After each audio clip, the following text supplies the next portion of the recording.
use a kind of full screen mask and helmet type of device depending on what you're doing.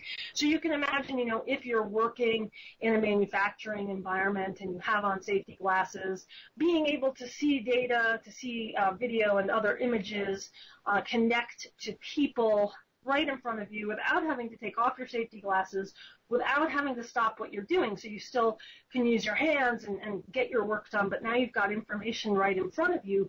That's a pretty compelling use case, very different from, just kind of walking around and looking things up while you're walking and taking pictures of people, right? So certain enterprise opportunities there, I think, are going to be very significant in the years to come.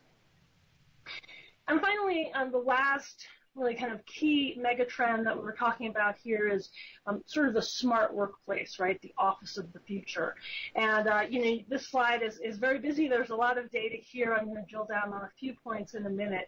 But the idea here is that we're moving away from what we would call, traditional technology and more toward some of the more advanced communications and collaboration capabilities.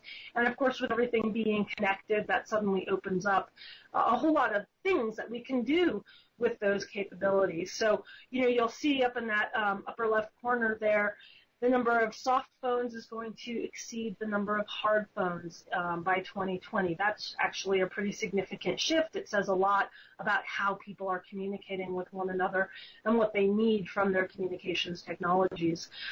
We see that the vast majority of businesses are telling us, yes, we are going to deploy social media, social networking within the organization.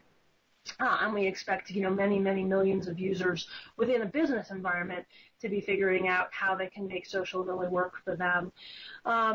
We see that about 50% of all enterprise devices will be purchased by employees and then fully supported by the organization. Now, this is a huge shift. I know a lot of people answered Dallas's first poll question by saying that they work within this industry in one way or another. So think about that, right? If 50% of the technology that you're delivering to your end users or to your customers' end users is going to be brought in by those end users,